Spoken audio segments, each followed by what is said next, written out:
Hi, everybody. This is Pastor Eric Van Leeuwen, and we're not at the church today doing our video, but we're here on the deck of our home, just enjoying just a beautiful Saturday afternoon, and just had a couple of thoughts that I wanted to share with you.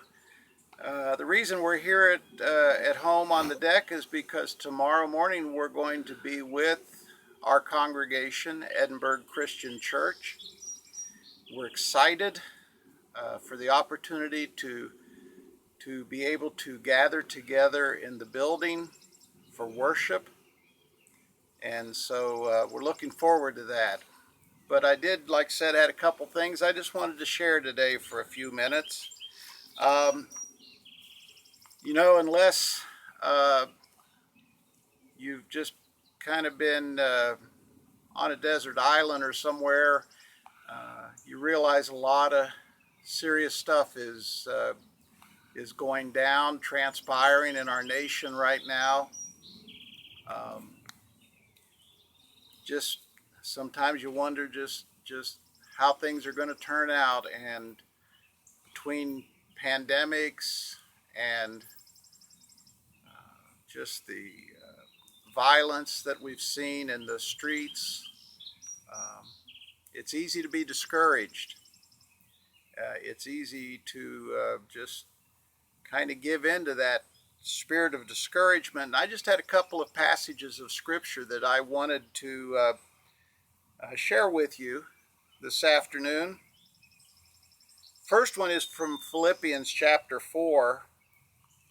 And you can spend your time thinking about all the bad stuff. I think that's what I wanted to say. You can spend all your time thinking about the problems, and they're real and they exist. There's no question. But as believers, as followers of Christ, I believe we're called to something a little bit higher than that.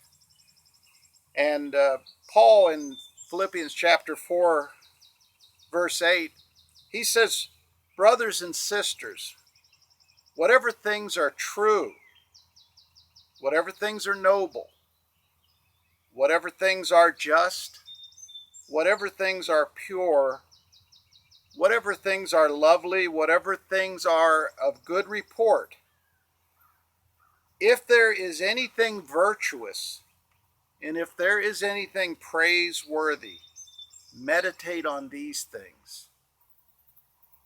Paul's encouraging the church in Philippians, look for those things that are lovely and good and pure and wholesome and holy. And if there's anything that has virtue, if there's anything that's praiseworthy, spend your time meditating on those things. In other words, think about those things.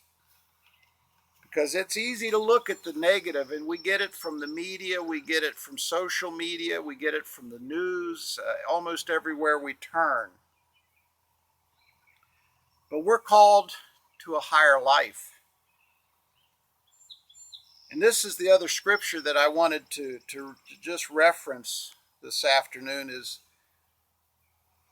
another book that Paul wrote, Colossians chapter 3, and the very first verse and the second verse.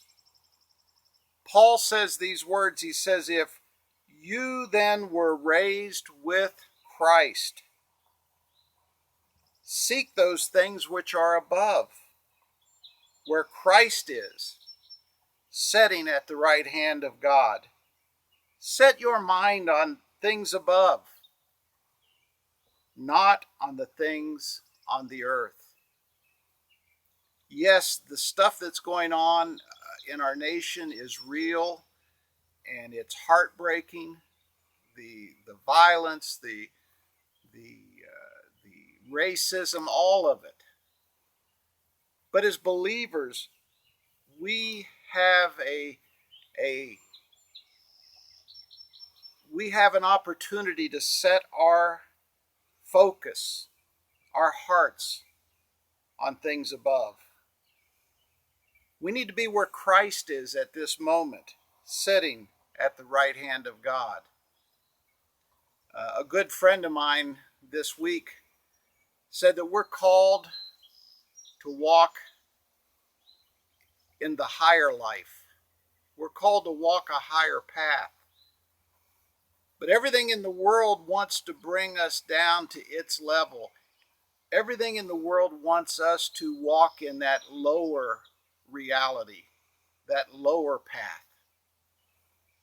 And yet, as believers, as those who have been born again, those who are followers of Jesus Christ, our hearts, our minds are supposed to be where Christ is, there in the heavenlies, thinking on the good things and sharing those good things and being a presence in the earth of those good things which are of Christ. So I just wanted you to think about that today. You know, don't spend so much time watching the news and allowing yourself to be discouraged, but realize God has put you here for such a time as this to be a carrier of good things, to bring a good witness into this fallen world that is in, there's just so much darkness, so much evil at work, but we are called to be light in this world of darkness. And hopefully that thought encourages you and kind of gives you something to hold on to this week. The other thing that I wanted to mention, and I'm just going to make a brief mention, but tomorrow is June the 14th. And you may or may not know this, but June the 14th in the United States of America is Flag Day. And it gives us an opportunity to think about our nation and its founding. And yes, we hear so much about how the men that founded this nation were they were exploiters, they were racist, they were all of these things, but they were also men in whom God had planted the seed that would ultimately produce documents like the Declaration of Independence, the Constitution. And you know, our nation's not perfect, but I can't think of anywhere I would rather live. So anyway, Flag Day, the Stars and the Stripes, our national flag, was adopted by a resolution of the Second Continental Congress, June the 14th, 1777. And so for 243 years, the flag of the United States, yes, we're imperfect, but that flag has flown over this nation and has stood for the ideals of freedom and liberty for all men. And even in its imperfection, we can be thankful that God put it in the hearts of men like George Washington, Thomas Jefferson, Benjamin Franklin, many, many others who had a vision of a new nation where all men were created equal and all men would be given the opportunity to pursue life and liberty and happiness. So let's think on good things. Let's thank God for our nation, for His grace and mercy. And God bless you all. And we're going to continue to come to you by video from time to time, but just wanted to share those thoughts with you today. Thank you. Amen.